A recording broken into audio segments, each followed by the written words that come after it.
That is how perception ultimately is translated into knowledge.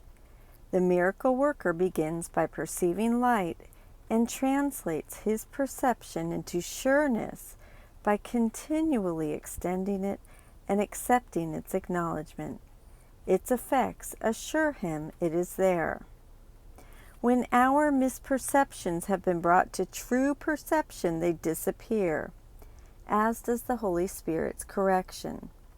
Thus does the darkened world of perception fade into the blazing light of knowledge. We begin by looking past the ego's darkness with the light of forgiveness as our guide, and as our minds are healed, we heal our brothers, which reinforces our own healing. Visions of light have replaced illusions of darkness. The unhealed healer has been healed, and God's Son has returned to his home at last. A therapist does not heal, he lets healing be. True forgivers do not forgive, they let forgiveness be. Miracle workers do not work miracles, they let miracles extend from their minds. Saviors do not save, they let salvation save through them. These are different forms of saying that our only function is to remove the ego from our path. Whenever we feel we are doing important spiritual work, for example, we know we have fallen into the snares of specialness, and those who follow us are trapped as well. Our work is undoing the ego by bringing it to the inner light of atonement.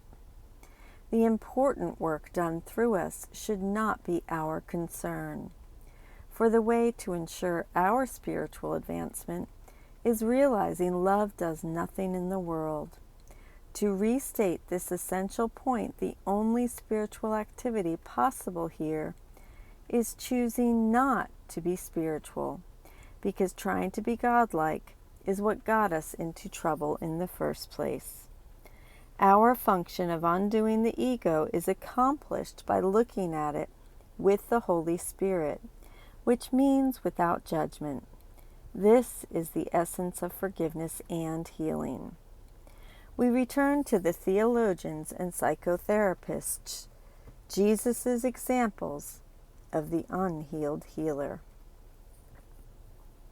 He can point to darkness, but he cannot bring light of himself, for light is not of him. Yet being for him, it must also be for his patient. The Holy Spirit is the only therapist. He makes healing clear in any situation in which he is the guide. You can only let him fulfill his function. He needs no help for this.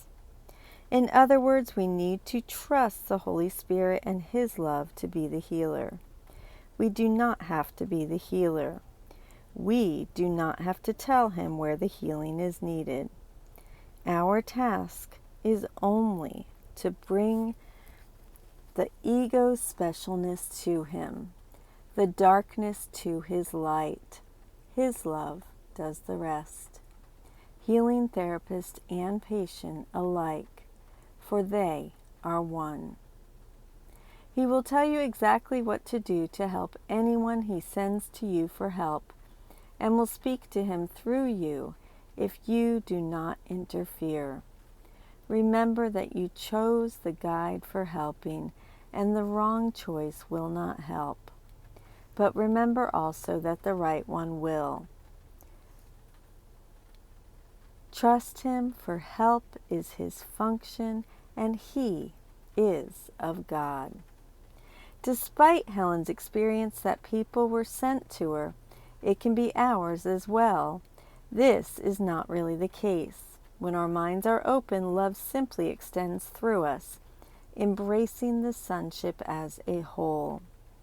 It is our experience as individuals that translates the abstract nature of love's activity into specific application, giving the appearance of people being brought to us. To repeat, nothing is done but our mind's forgiveness of itself.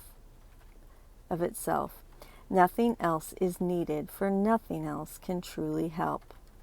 We do not need to know what to say to someone, but we do need to ask our teacher's help in removing the mind's interferences to knowing what to say. This allows the healing thoughts to extend through us in whatever form is helpful.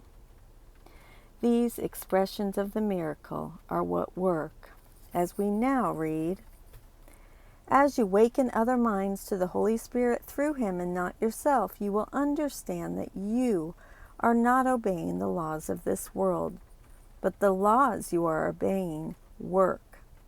The good is what works, is a sound though insufficient statement. Only the good can work. Nothing else works at all."